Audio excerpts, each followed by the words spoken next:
Nautas, é um prazer estar novamente aqui com vocês para mais um programa Tribuna do Consumidor. Na primeira, e cá entre nós, a melhor TV da internet do Brasil. E assim, muita gente do mundo todo também nos assistindo, nossos companheiros brasileiros, então sejam muito bem-vindos.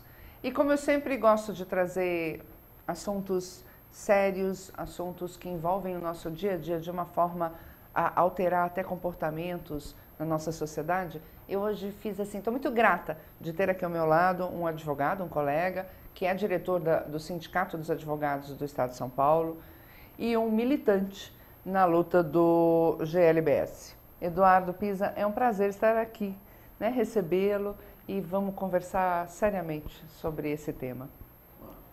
Obrigado, Rosana. Eu que me sinto honrado de estar participando do seu programa, que eu acompanho, e acho que é uma boa oportunidade, porque o seu público, tenho certeza que está aberto a esse debate que é instigante, que é necessário. É um público mais jovem, né? É um público que está tentando, acho que transformar o Brasil, né, Eduardo? Porque, infelizmente, outro dia eu recebi aqui o Flávio Urra, que é um psicólogo, ele é antropólogo também, e ele trazendo o modelo do Brasil, né? O quanto o Brasil é histórica e realmente machista, né? Nos modelos de personagem azulzinho e cor-de-rosa, né? E aí eu já engato uma primeira pergunta a você. Essa cultura brasileira que acaba sendo transmitida nas escolas, na família, entre os amigos, na sociedade, ela acaba refletindo nesse tema dessa discriminação entre as pessoas? Sim, eu acho que até eu posso dizer que a homofobia é um subproduto, um filhote do machismo, né? Não existe lugar nenhum que esteja presente a homofobia que o machismo também esteja presente. Sempre, né? Sempre. É uma coisa diretamente ligada à outra. E você falou de rosa e azul. Eu estive em abril viajando, estava em Paris, na verdade estava de férias. E coincidentemente na semana em que foi votada a lei sobre o casamento igualitário. E eu fiquei num local de Paris, estava hospedado no 6e, é um bairro, um quarteirão ali só de igrejas, da Igreja Católica mesmo, e eles faziam manifestações diárias contra a aprovação da lei. Assim, com uma quantidade de jovens muito grande, muito jovens, e todos com uma bandeirinha rosa e uma bandeirinha azul. Nossa, que coisa. Para deixar bem claro, assim, ou o mundo é rosa ou o mundo é azul. Né? Agora, predominantemente azul e rosa com uma chancezinha, assim, se conseguir levantar mais o braço. Né? No seu lugar. Né? É um rosa enquadrado, né? Mas eu fiquei assustada com esse movimento lá na França. Eu nunca imaginei que fosse ter essa repercussão. Foi assustador, não foi, assistir aquilo? O berço ali dos direitos humanos, não o lugar onde foi dado o primeiro grande passo para uma civilização mais igualitária, a gente encontra uma reação extremamente conservadora. Agora, a gente tem que olhar isso de uma outra maneira, uma maneira positiva. Eu acho que isso daí são as manifestações ali de pessoas que estão perdendo, estão reconhecendo que estão perdendo, né? E por causa disso partem para essas atitudes radicais, totalmente insanas. É uma barbárie. E tenho também o prazer de receber hoje aqui a Renata, uma cantora. Seja muito bem-vinda. Obrigado. A gente está falando dessa coisa da homofobia, né? Eu senti na pele, viu? Essa emoção. É mesmo, Renata? Eu, em 2007, eu fui agredida por um grupo de rapazes lá na Praça da República. Hoje eu sobrevivo apenas com um rim. Nossa! Eu tomei um chute, o cara tinha uma bota e tinha uma placa de ferro. Então, por intolerância, eles partiram para cima de mim e de outro amigo meu. e hoje eu sobrevivo apenas com um rim. Isso, a gente sabe que é uma barbárie, é uma violência que não tem explicação, que o ser humano não nasceu para destruir o outro, mas é um fato e acontece. Quando eu vejo o Marcos Feliciano falar e os outros deputados que são da bancada evangélica dizer que nós temos um país que não existe homofobia e transfobia, ele não vive aqui. Ele deve viver em outro planeta. Enclausurado lá em Brasília, sabe? É uma vergonha. Na verdade, eles têm consciência disso. É que eles gostam de polemizar. Pra gente ficar sempre falando. Você viu que eu já entrei falando em quem? Nele? Então não vamos usar o nome, tá certo que ele não merece auditório. A gente só sabe assim, que é o nome daquele ser, aquela pessoa iluminada, pronto. Não. Não. O nome daquela pessoa que não é iluminada. Que não é iluminada. Não é iluminada. Isso. Pois é, então você falou que você foi agredida em 2006, não é, Renata? 2007. 2007. Aí eu volto aqui para o Eduardo. Eduardo, nossa Constituição Federal é de 1988. Foi só neste momento que houve um marco no papel de igualdade e contra a discriminação. Então, no papel está tudo muito bem, obrigado, mas a realidade, a selvageria persiste, não é? Sim. E isso tem que ser visto numa perspectiva maior, né? A gente vai olhar que as mulheres vivem numa situação de desigualdade, ganham menos, trabalham mais, tem ali a dupla jornada. Tripla quarta, não é? Então, a gente vê que as mulheres vivem uma situação de desigualdade. Os negros, em relação aos brancos, também. São mais da metade da população, atingiram recentemente, vivem uma situação de desigualdade. E a mulher negra mais ainda. Mais ainda. Então, duplamente, dois elementos. E aí a gente vê os povos indígenas, a gente vê os trabalhadores rurais, e nesse bojo a gente encontra a comunidade LGBT, que é uma comunidade discriminada. O que se pode dizer que hoje nós conseguimos são resultados decorrentes de um pouco de pressão social, porque eu acho que a comunidade LGBT não está ainda organizada como uma massa crítica ainda. Quase nada. Né? Mas a gente vê a evolução das decisões judiciais, o Supremo reconhecendo a união estável em maio de 2011 e assim por diante. Recentemente a resolução que regulamenta o casamento também. Então, este pouco que a gente tem, a gente obtém através das decisões judiciais. Porque se for esperar do parlamento, do legislativo, é isso que a Renata falou, de pessoas totalmente despreparadas do ponto de vista intelectual, despreparadas do ponto de vista de uma legitimidade, que chega lá e transforma o parlamento, que é uma coisa importante e necessária para a democracia, numa banca de negócios, numa banca vergonhosa.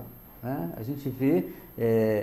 E eu acho que isso tudo, este problema dessa diferença, desse não respeito à igualdade, dessa discriminação, isso está institucionalizado não só na política, mas na própria cultura do povo brasileiro. E isso vai sendo...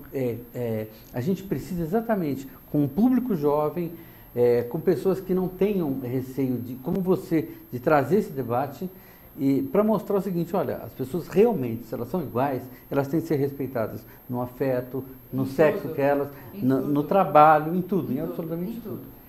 Esse é um desafio que nós temos para transformar a vida melhor. Muito bom. Eu adorei a sua fala, mas tem umas coisas assim que ainda me pegam, né? Que a gente reflete um pouco sobre as coisas e acaba analisando. Por exemplo, eu fico observando assim, que uma pessoa que ela nasce negra, o pai não manda ela embora porque ela é negra. Ela sofre os preconceitos na rua, ela vem para casa e tem o apoio da família. Porque a família não vai admitir que alguém rompa o direito daquele ser. Conosco é diferente. A gente apanha na rua e apanha em casa. E se chegar em casa e apanhou, apanha de novo Primeiro porque é gay, segundo porque é efeminado, terceiro porque vai virar trans, ou travesti, né? Que seja. Então, assim, eu não estou comparando a coisa do sofrimento e da falta do direito, ser menos ou mais. Só estou dizendo que, para nós, o buraco é mais embaixo. É muito mais difícil. É muito mais difícil. Até, olha, nas questões de emprego. Eu trabalho hoje na SP Escola de Teatro, eu sou recepcionista lá. Tem o Ivan Cabral, que eu acho ele um homem vanguardista, porque é um cara que ele tem uma mente aberta para as coisas e ele aceita realmente a diversidade como ela deveria ser em todos os âmbitos, não só na escola. Ele é um exemplo no Brasil. Não existe uma empresa ou uma instituição que contrate travestis e transexuais para trabalhar dignamente, com um salário digno, com um plano de saúde, com todos os direitos que ela tem, entende? Então, assim, ainda existe uma má vontade, inclusive do nosso próprio movimento, de aceitar e assumir isso como um papel de bandeira mesmo. Não, nós temos uma empresa, eu sou um gay assumido, sou super sucedido na vida, sou aceito pelos lugares onde eu estou, então eu vou buscar as que não são. Nós temos uma empresa, a gente pode pegar as meninas que podem ser faxineiras porque elas não têm qualificação profissional, mas podemos dar um treinamento. Isso não acontece no Brasil. Eu já vou dar uma sugestão aí. Já que hoje é obrigado a incluir o deficiente físico, não é verdade? O negro, eu acho que está na hora da sociedade, do empresariado também incluir nos mesmos moldes legislativos alguém que...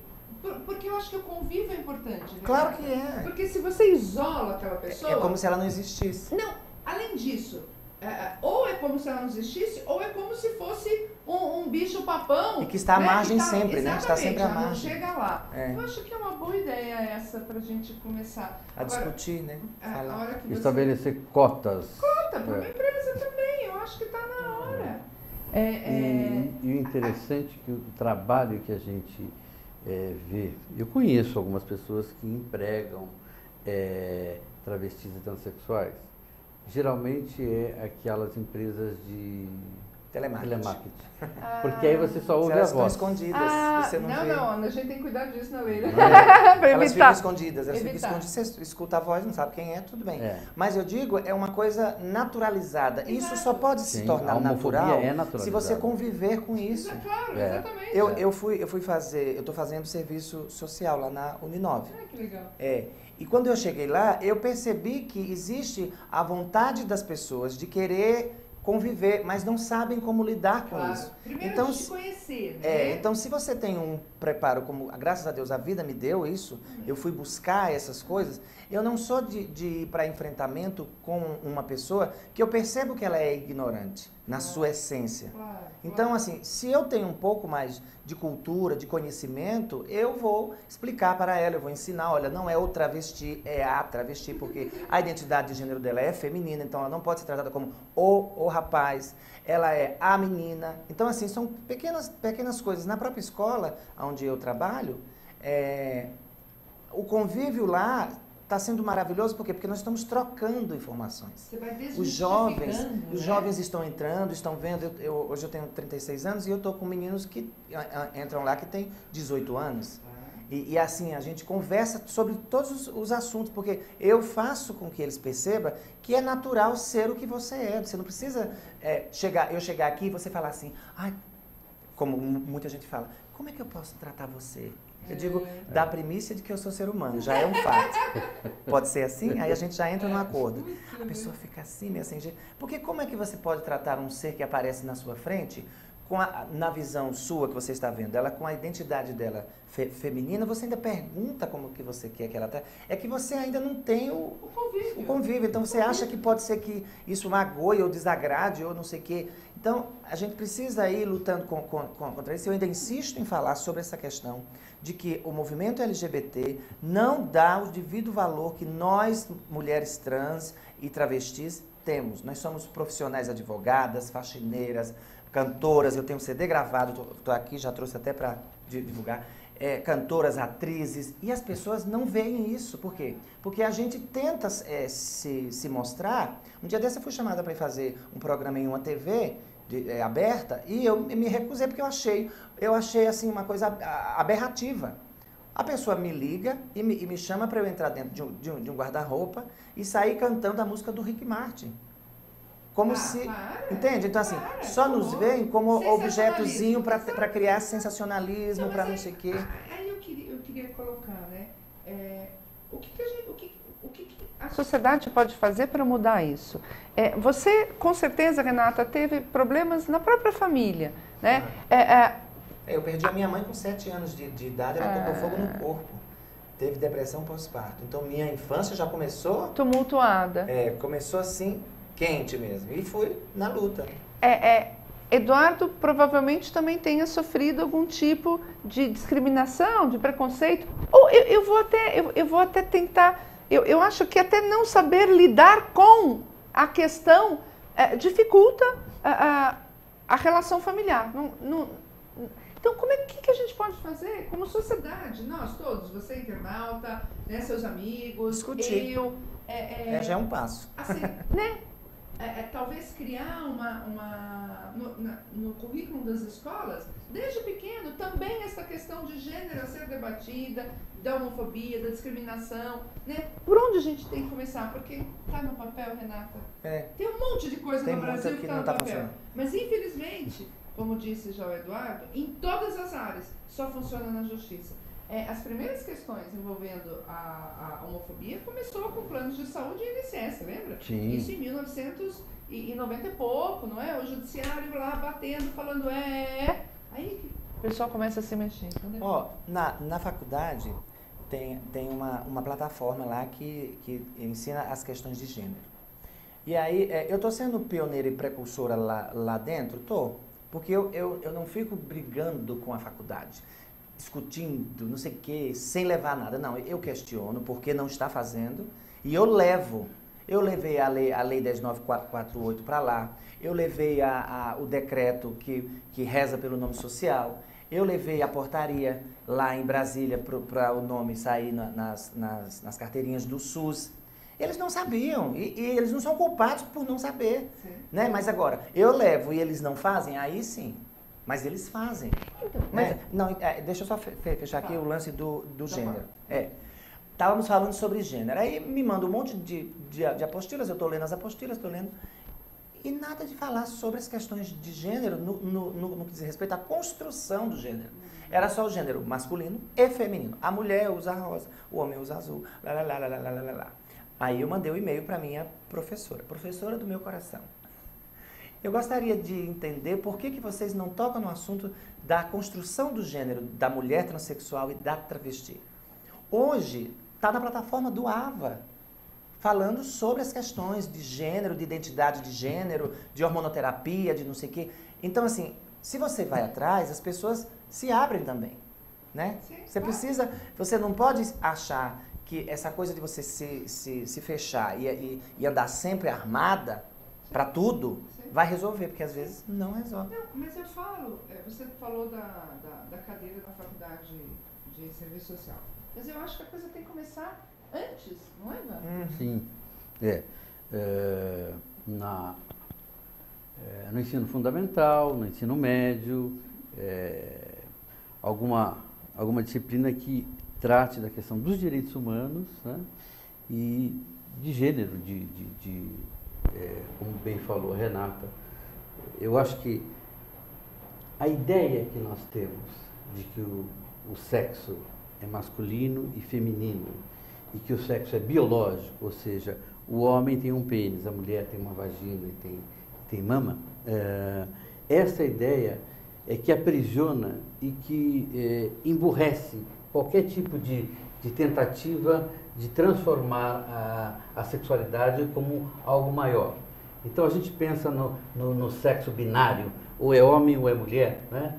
E a gente não consegue entender uma coisa importante que a Renata falou, que é a construção da identidade de gênero. Né? Que não se faz do dia para a noite. Viu? Sim. Então, quando você fala de preconceito dentro do movimento, a gente vê que isso é resultado do quê? homofobia, Machismo mesmo de uma também. homofobia internalizada. Né? Como a gente vê também, eu converso com muitos ativistas do movimento negro que dizem, não, existe um racismo internalizado. Eu acho que em primeiro lugar, a gente tem que começar a entender o sexo de uma outra maneira e não aquela que inclusive o próprio judiciário ainda entende, que é o sexo biológico. Nós estamos acompanhando um trabalho muito interessante na Faculdade de Direito do Largo de São Francisco, a nossa velha e sempre nova academia. Exatamente. Né?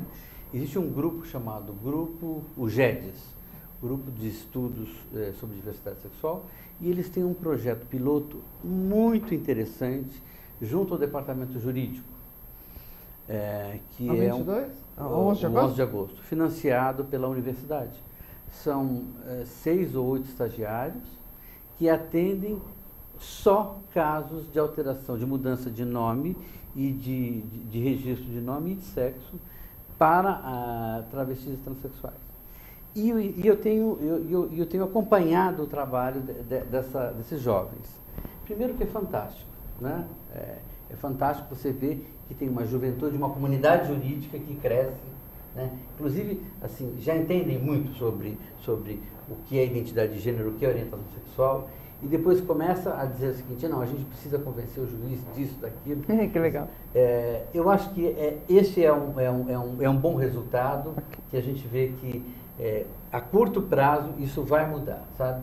Mudar por quê? Porque quando a gente fala da travesti, da transexual, a pessoa tem um registro que não é aquele da identidade que ela construiu. Sim. E agora, se eu resolvesse te chamar, ao invés de Rosana, de Marcão, podia ser engraçado uma vez ou outra, né? Mas eu te chamar sempre de Marcão, sendo que você tem a sua identidade como Rosana, é uma agressão que eu faço contra você, é uma violência. E é isso que a gente vê todos os dias, quando a travesti vai para um hospital, ela vai para qualquer atendimento público e as pessoas chamam lá, o fulano, e a gente vê que na verdade não é um fulano, é uma fulana.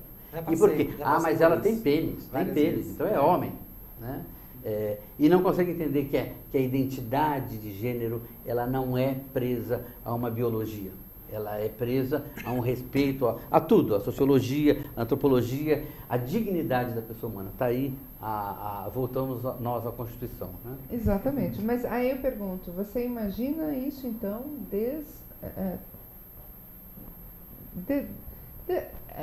você acha que só na adolescência, antes, não? Começar a fazer essa construção? Porque eu acho que se você pega. Não, eu antes... falei ensino fundamental. Tá. Fundamental também. Tá. Porque eu acho que o maior problema também é lidar com os pais, né? Que não sabem o que fazer nessas situações. E aí você não rompe o padrão. Verdade. Eu estava conversando hoje com o meu marido e ele me disse o seguinte: até o fato de um homem falar o meu marido já é uma pessoa que fala. Né? Como assim? Né? Perturbador, né? Para alguns. De terno, né? Que não tem lá. Né?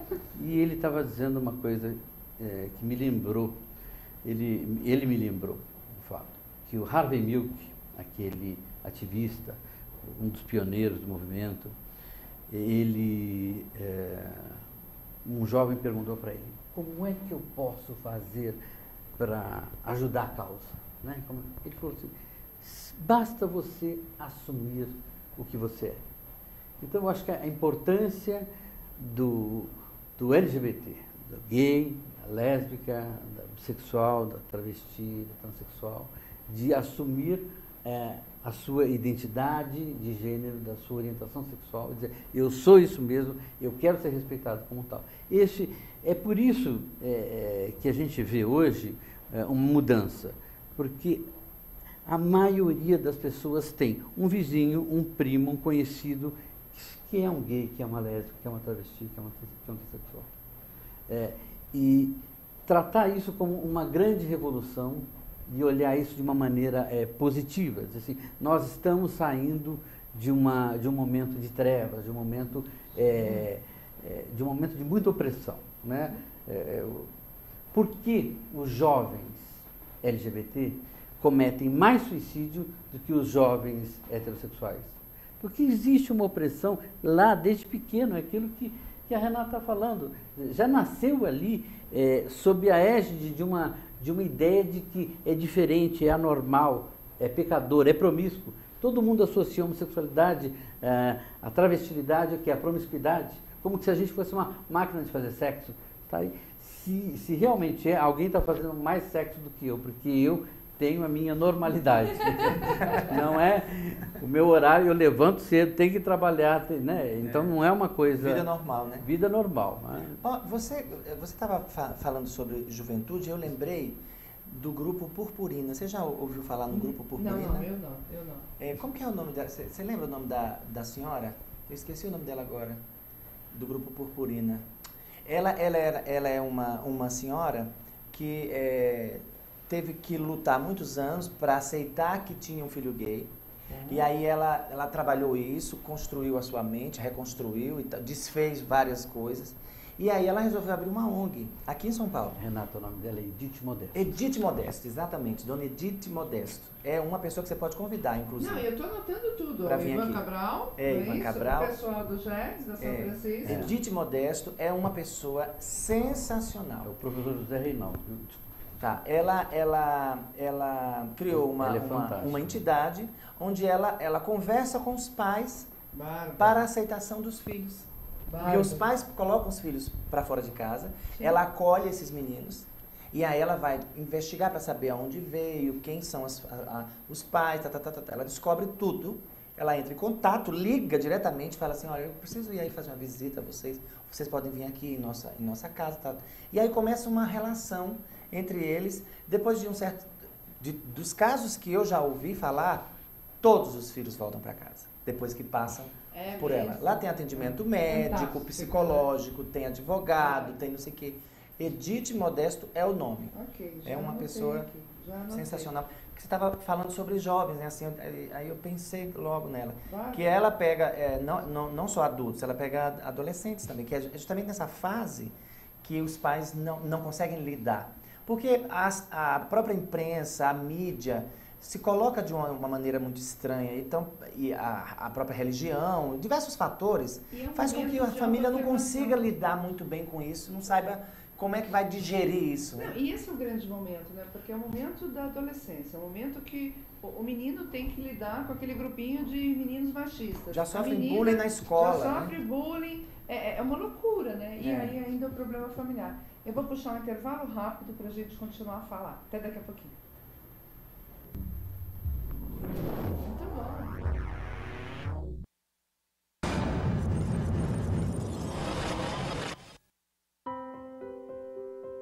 O Projeto AMA é a forma que o Grupo Petrópolis encontrou para valorizar o meio ambiente.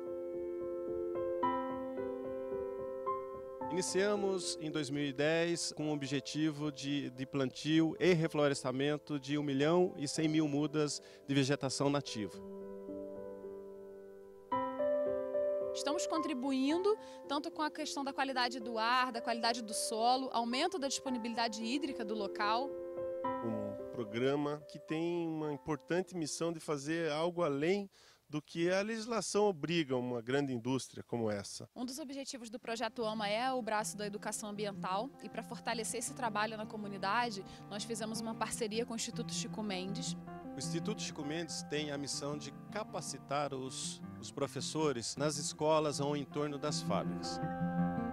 Esses professores passam por uma oficina onde eles recebem várias técnicas e materiais didáticos e pedagógicos aí para trabalhar a educação ambiental dentro da sala, formalmente, durante o ano letivo. Procurei trabalhar com muito carinho, muita verdade com meus alunos em cima disso. É uma riqueza que, se a gente não cuidar, vai acabar.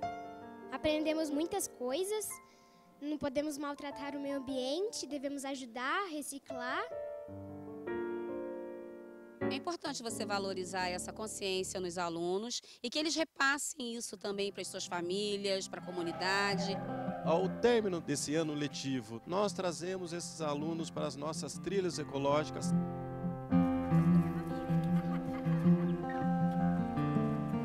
Fazer com que a criança vivencie aquilo que ela aprendeu dentro da escola através da educação ambiental. A educação se faz com informações e com ações. Não pode cortar as árvores. Se cortar, elas morrem. É a hora de plantar essa sementinha aí neles, né? A gente faz o plantio, cada criança planta uma muda de árvore nativa que fica aqui. A gente percebe nitidamente a alegria deles de estar saindo do dia a dia, do cotidiano da sala de aula. Quando eu estava lá, eu me senti muito leve. O ar era muito bom. Criança é sinônimo de transformação, de mudança e potencial das gerações futuras. São elas as protagonistas das mudanças necessárias para a melhoria da qualidade de vida na sua comunidade. Nós somos transformadores e as crianças são os nossos agentes. E a gente acredita nessa transformação.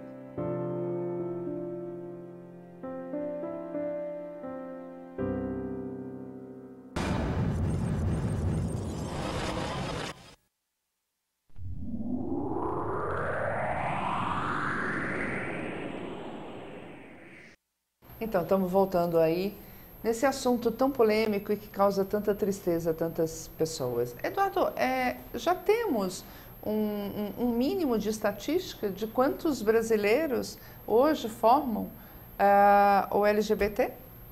Olha, a comunidade LGBT, primeiro a gente tinha como base algo em torno de 10%, tá, que com base no relatório 15,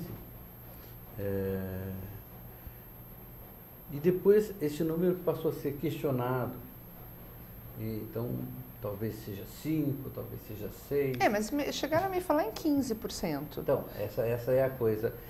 Na medida que o censo começa a instituir a pergunta, é claro, óbvio, né? Isso se torna um pouco mais fácil, né? Primeiro a gente tem que convencer a comunidade a fazer o seu outing para o próprio recenseador, né? Claro. Para nós é mais difícil, viu? Então, porque lá não tem uma sigla. Claro. E para você identificar, tem que quantificar. Então, por exemplo, se morreu 355 travestis assassinadas neste ano, não está lá que foram 300 travestis, foram 300 rapazes.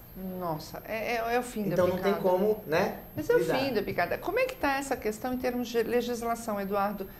Porque, veja, são coisas tão banais. Se num levantamento do IBGE não consta lá, não é? Nós nunca vamos chegar. Como é que está essa questão de avanço legislativo? Bom, primeiro que o censo agora começou a fazer essa... Este ano, vai? Porque 2012 não, teve? Teve. Mas mesmo assim... Mas a experiência, as primeiras a gente tem que...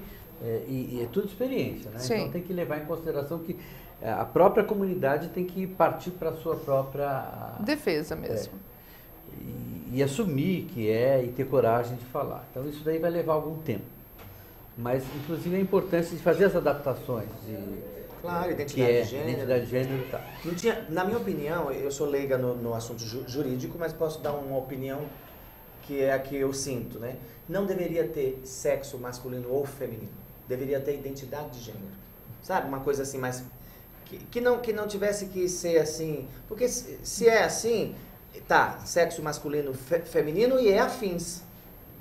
Não, mas afins Não, afins que eu falo no sentido de que... Mas fica difícil, né? Fica. Renata, você é uma mulher.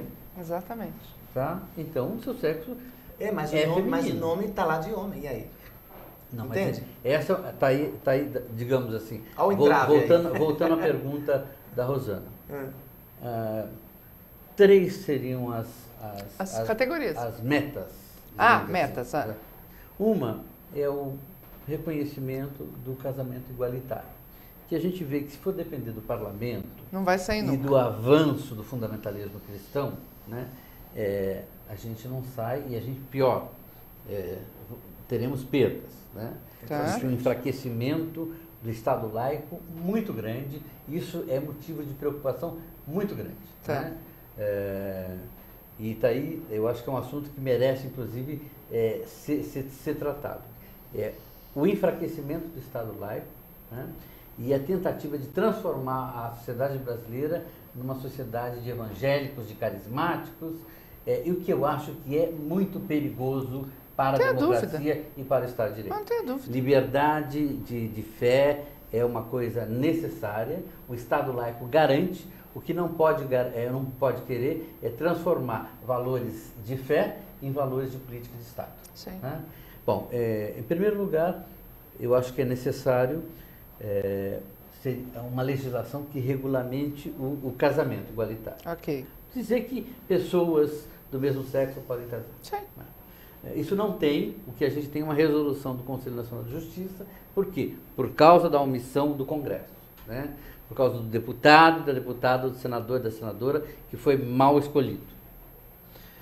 O que falta também é a criminalização da homofobia. Com certeza. Falar hoje sobre racismo, ofender uma pessoa em razão da sua cor de pele, da sua origem, da sua fé,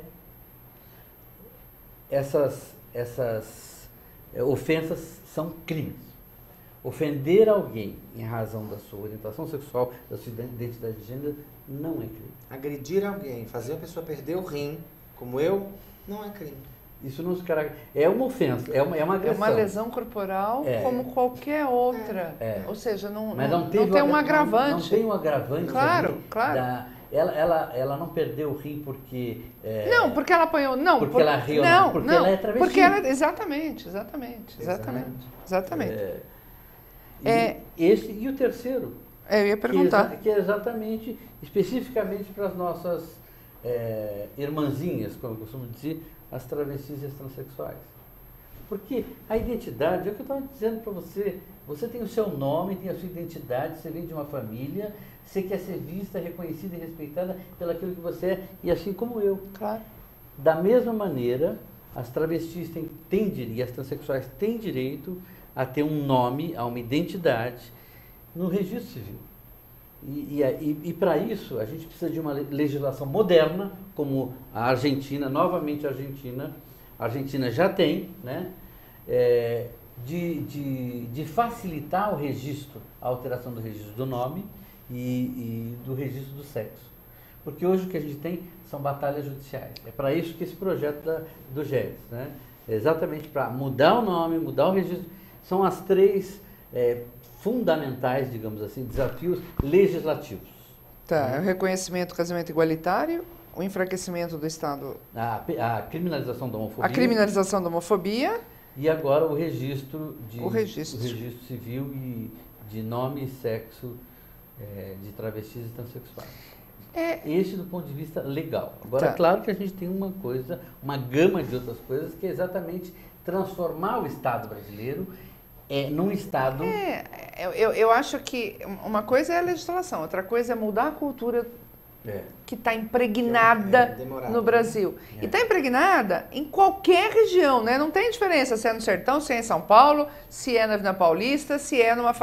É cultural mesmo, né? É um preconceito absurdo, é uma discriminação ofensiva e que gera essas violências todas que a gente vê, né? Agora, é uma pergunta, né? Você acredita que vai mudar alguma coisa com o nosso novo Papa, no discurso que ele está trazendo? Porque ele tem uma formação católica diferente um pouco, né? Mais fundada em direitos humanos mesmo. Ele tem dado algumas falas interessantes. Você acha que isso... Primeiro, você acha que pode haver uma alteração? Porque eu acredito, Renata, que se ele vier com um discurso mais moderno, você não tenha dúvida que isso vai ser um efeito cascata muito facilitador, não é? Para a sociedade. Então, em primeiro lugar, eu quero dizer que eu sou católico. Sou católico, sempre fui católico, né? Desde quando fui educado em colégio católico, né? E só não sou mais católico porque a igreja não deixa eu ser. Com certeza. Vamos deixar isso mais claro. Hoje eu participo de um grupo chamado Diversidade Católica, né? Pastoral da diversidade, que é um grupo de gays, de lésbicas, de travestis, que tem uma formação, tem uma história de fé. Da mesma maneira que eu conheço muitos evangélicos e evangélicas que vivem em igrejas inclusivas, que têm uma total aceitação das pessoas. Como elas são? Independentemente da sua orientação sexual, sem nenhuma... Nem questionamento, né? Nada. Não. E essa ideia mentirosa de que a Bíblia é contra, entendeu? Essa interpretação falaciosa que só promove a ignorância, só promove o ódio. Né? Então, eu muito mais do que ver o Papa, o Papa tem uma história que a gente tem que o Papa é jesuíta, foi arcebispo cardeal em Buenos Aires, mas tem uma história de combate, ele foi contra a legalização do casamento, nós não podemos esquecer disso, em Buenos Aires, na Argentina.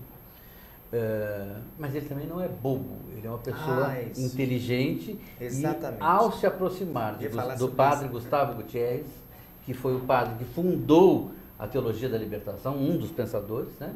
Ele também olha, sabendo o seguinte, eu não posso dar as costas, ignorar. Exatamente. Existe um chamado, um chamado do pobre, um chamado do excluído, claro. Né? Diferentemente do que João Paulo II e Bento XVI, né? Ou seja, se ele olhar para as massas e entender que a vontade de Deus se manifesta nas massas, né? Que igreja, a ideia de igreja é o povo que caminha, né? Eu acredito que ele pode transformar e tornar, porque na verdade a quantidade de homossexuais, a quantidade de gays que existem no clero é muito grande. Pois é uma hipocrisia, é hipocrisia. Existe um catolicismo seletivo, Sim. Que é assim, gostaria de perguntar para várias mulheres que vão à missa se elas usam ou não pílula. Para várias moças, se elas transam ou não com seus namorados antes do casamento. Sim, ou seja, isso praticamente fecha-se os olhos para isso. Exato, né? exato. E dessa maneira a gente precisa entender, inclusive já existem até alguns pensamentos católicos, algumas doutrinas sobre isso. O catolicismo analisado, vindo do viés de Platão, traz a dignidade humana como princípio mor. E está aí na nossa Constituição, está no catolicismo mesmo, ou seja, vai estar também em todas as religiões. E é isso, a única coisa que todos nós queremos é ter direito a uma dignidade humana, não é isso? É verdade. Nosso tempo, infelizmente, está esgotando. A gente volta. Eu vou passar a palavra para os dois passarem uma mensagem para vocês e depois volta aqui, porque eu vou também pedir, e aí o povo da UTV vai segurar um pouquinho para a Renata fazer uma capela para a gente aqui, e aí eu me despeço. Eduardo, vamos montar um programa maior, você voltando aqui com todo o seu conhecimento, toda a sua luta, seu ativismo, e trazendo todo esse pessoal que nós falamos, não é? Vamos embora! Foi um enorme prazer, vamos fazer um programão aqui. Isso, né? Isso. Não é, Renata? Se Deus quiser, estamos aí. O que você fala para os nossos internautas como homem, como advogado, ativista? Que mensagem você passa? Bom, eu quero primeiro agradecer a participação. Quero dizer para você aí que o compromisso que a gente tem nessa vida é com a felicidade, né? E a gente tem que ser feliz sabendo que ela é um desafio. Então, você que é pai, você que é mãe, ame o seu filho, ame a sua filha. Respeite a orientação sexual que ele tem. Não acredite que a educação que você vai dar é capaz de mudar a orientação sexual dele. Você, jovem, também seja coerente e não tenha medo de ser o que você é. Só não seja preconceituoso, não discrimine. Muito obrigada. Renata? Bem, quero agradecer primeiro, né, o espaço de vir aqui divulgar o trabalho, falar um pouco sobre minha vida, sobre a história. Esse aqui é meu CD, onde eu canto algumas canções inéditas e homenageio algumas cantoras, no caso da Ângela Maria, né? E o meu recado é basicamente parecidíssimo com o do nosso amigo advogado, que as pessoas têm que respeitar as outras como elas são, porque nós somos assim, e não é uma coisa de que a gente possa escolher, né? Escolher ser. Se todo mundo pudesse respeitar o próximo como a si mesmo, como diz a própria Bíblia, nós seríamos mais felizes. Estou falando numa questão religiosa, né? Eu não sou católica, mas eu sou espiritualista, gosto das coisas, das divindades. Então, eu vou deixar uma mensagem que diz assim, tenho amigos que não sabem o quanto são meus amigos, não percebem o amor que lhes devoto e a absoluta necessidade que tenho deles. A amizade é algo mais puro do que o amor. Eu vou me despedir e aí a Renata vai fazer a capela dela, fazendo um pedido para as mulheres. Eu sou mulher, sou mãe e tenho 3 filhos, homens, e a gente sabe que essa coisa emocional, graças a Deus, a mulher tira mais de letra do que os homens, né? O homem costuma manter uma racionalidade, tem medo ainda de, infelizmente, chorar, de beijar, de abraçar. Então, um pedido para as mulheres mães, vamos nós ajudar os nossos filhos a passar por isto numa boa, a saber que ele é normal, que ele é amado, que ele é querido e que ele vai ter toda a chance de ser feliz. Porque, afinal, são nossos filhos, não é? Meus internautas, com vocês agora, né, para despedir. Renata, puxa uma capela aí, querida. Viver e não ter a vergonha de ser feliz. Cantar e cantar e cantar a beleza de ser um eterno aprendiz. Ai, meu Deus, eu sei que a vida devia ser bem melhor e será. Mas isso não impede que eu repita, é bonita e é bonita. Grande Renata, é isso aí. Até sexta-feira que vem. Tchau.